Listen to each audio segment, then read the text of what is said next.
আপনি কি কখনো এমন অবস্থায় পড়েছেন যে মনে হচ্ছে আপনি আসলে যা করছেন সেটা ঠিক হচ্ছে না ভুল হচ্ছে? এপ্রিল মাসেও আমার সঙ্গে এমনই হয়েছে। আমি সবচাইতে বেশি যে সমস্যায় ভুগেছি তা হচ্ছে কনফিউশন। আর আমি এই ভিডিওতে আমার এপ্রিল মাসের সম্পূর্ণ জার্নিটা আপনাদের সঙ্গে শেয়ার করব। আশা করছি আমার সাথে থাকবেন।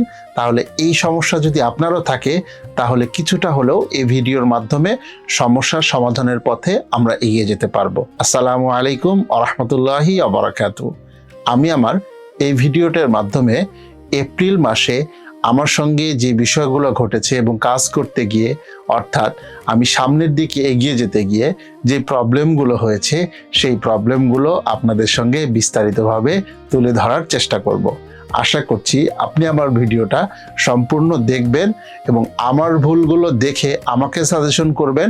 আর এই ভুলগুলো যদি আপনার জীবনেও হয়ে থাকে তাহলে নিজের জীবনকে পরিবর্তন করেও এই ভিডিওটা থেকে উপকার লাভ করতে পারি। আরেকটা অনুরোধ করব, যারা নতুন তারা অবশ্যই দেখবেন, আর যারা পুরনো তারা চাইলেই স্কিপ করে যেতে পারেন। অর্থাৎ আপনার মূল্যবান যদি কোনো কাজ থাকে তাহলে আপনি সেই কাজে মনোযোগ দিতে পারেন, আর যদি তেমন কোনো কাজ না থাকে তাহলে এই ভিডিওটা দেখে আমাকে সুন্দর এবং গঠনমূলক, যেটা আমার জীবনে কাজে লাগে, এরকম কোনো সাজেশন দেওয়ার জন্য অনুরোধ করছি।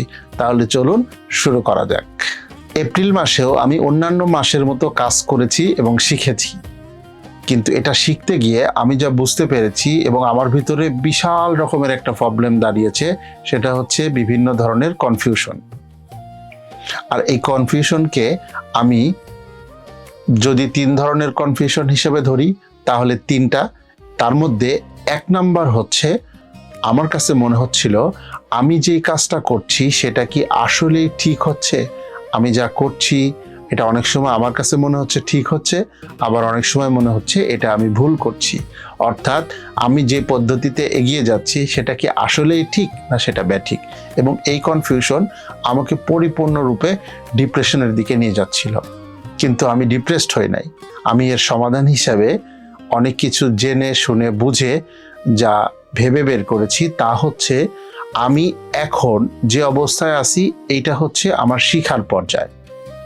আর শিখার পর্যায়ে অনেক কিছু ভুল হবে, যা আমি পরবর্তীতে যখন আমার শিখার পরিধিটা আরো অনেক বেশি বাড়বে তখন কিন্তু আমি আমার এই সমস্যাগুলো বুঝতে পারবো যে আমি তখন ভুল করেছিলাম না ঠিক করেছিলাম।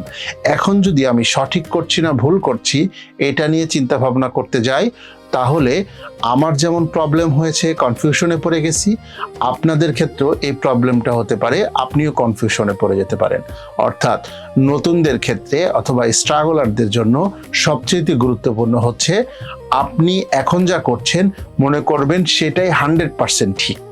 কারণ এক সময় গিয়ে এটা যদিও সঠিক নয় আপনি বুঝতে পারবেন, তবুও এই কাজগুলোই আপনাকে ওই পর্যায় পর্যন্ত নিয়ে যাবে যে পর্যায়ে গেলে আপনি বুঝতে পারবেন যে আপনার কাজটা সঠিক ছিল না ভুল ছিল। এই জন্য রাস্তা চলতে থাকতে হবে, থেমে থাকা যাবে না। আপনাকে মনে হবে যে আমি এই রাস্তায় না গিয়ে আরেক রাস্তায় গেলে ভালো হতো, কিন্তু আসলে এইটা আমাদের জন্য অনেক বড় ভুল সিদ্ধান্ত হবে।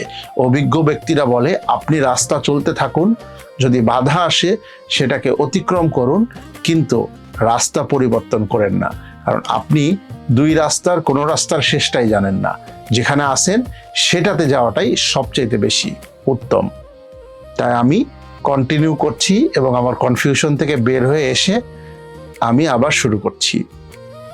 কনফিউশন নাম্বার 2, আমার কাছে মনে হচ্ছিল যে আমার যে পদ্ধতিতে আমি কাজ করছি সেই পদ্ধতিটা সঠিক হচ্ছে কিনা, বা সেই পদ্ধতিতে আগানোটা আমার ঠিক হচ্ছে কিনা, এটা নিয়ে আমার একটা বিশাল বড় কনফিউশন তৈরি হলো এবং এটা আমাকে একদম ভেঙে ফেললো এবং আমি ডিপ্রেশনের মধ্যে চলে গেলাম। ঠিক আগের মতো কাজ করতেই পারছিলাম না। 2-3 দিন তো ভিডিও পোস্ট করতে পারিনি, এমনকি লাস্টের দিকে যা হলো আমি প্রায় 15 দিনের মতো কাজ করতে পারলাম না। এর মাধ্যমে ডক্টর দেখানো, বিভিন্ন চিকিৎসা নিতে হলো। কিন্তু লাস্টে গিয়ে অনেক ধরনের ভিডিও, মোটিভেশনাল ভিডিও এবং অনেক বড় ভাইদের পরামর্শ এবং টিচারদের পরামর্শ নিয়ে যে জিনিসটা ফাইনাল আউট হলো সেটা হচ্ছে যে আমি যে পদ্ধতিতে কাজ করছি এটা আমার জন্য এখন সঠিক, আর এই পদ্ধতিতে যদি আমি এখন পরিবর্তন করতে যাই তাহলে আমার জন্য এখন ফলো করা কঠিন হয়ে যাবে। এই জন্য এখন আমি যেভাবে কাজ করছি সেটাভাবেই কাজ করতে হবে, এবং আমার কাজের সাথে সাথে আমার শিখার পরিধি যদি বাড়ে তাহলে আস্তে আস্তে আমার কাজের পদ্ধতি, স্টাইল সব কিছুই এবং পরিবর্তন হয়ে যাবে। আর এই পরিবর্তনটাই আমার ভবিষ্যতে গিয়ে আসল পরিবর্তন হয়ে যাবে। অর্থাৎ আমি যখন যেভাবে কাজ করছি সেটা এখনকার জানা মতে সঠিক পরিবর্তন। এরপরে আমি যা জানবো সেইভাবে সেই পদ্ধতিতে আস্তে আস্তে ধীরে ধীরে প্রতিটা স্টেপে আমাকে পরিবর্তন করে যেতে হবে। সর্বশেষ এবং 3 নাম্বার কনফিউশন ছিল সেটা হচ্ছে আমি এখন যে টার্গেট নিয়ে কাজ করা শুরু করেছিলাম সেই টার্গেটেই থাকবো, না আমার আসলে এখন কোনো টার্গেট পরিবর্তন করা দরকার। এইটা খুব একটা বেশি ইফেক্ট করে নাই আমাকে। এটা খুব সহজেই আমি চিন্তা ভাবনা করার পরে কিছু মানুষের পরামর্শ নিয়ে খুব সহজেই বুঝতে পেরেছি এবং জানতে পেরেছি। এটা আমি আপনাদের সঙ্গে শেয়ার করছি। তা হচ্ছে টার্গেট পরিবর্তন করা ভালো যদি সেই টার্গেটটা আপনার পূর্বের টার্গেটটাকে ক্ষতিগ্রস্ত না করে। অর্থাৎ আপনার পূর্বে যে টার্গেটটা ছিল সেটাও থাকবে এবং এরপরে যে টার্গেটটা আপনি ফিট করবেন সেটা যেন পূর্বেরটাকেও ঠিক রাখে এবং পরের টার্গেটটাও পূরণ করে। অর্থাৎ আমি আগে চিন্তা করতাম যে শুধুমাত্র নিজের পরিবর্তন করব শিখার মাধ্যমে। এখন যেহেতু আমি শিখছি এবং নিজেকে পরিবর্তন করছি, এখন আমার টার্গেট পরিবর্তন হয়েছে এবং আমি চিন্তা ভাবনা করছি নিজের শেখার সঙ্গে সঙ্গেও অন্যের উপকার হয় এরকম কিছু করার জন্য, যাতে অন্যরাও আমার মাধ্যমে শিখতে পারে। এরকমভাবে আমার টার্গেট পরিবর্তন হয়েছে। সেই ক্ষেত্রে আপনারাও চাইলে নিজেদের টার্গেট পরিবর্তন করে এবং কাজের ধারা ঠিক রাখতে পারেন।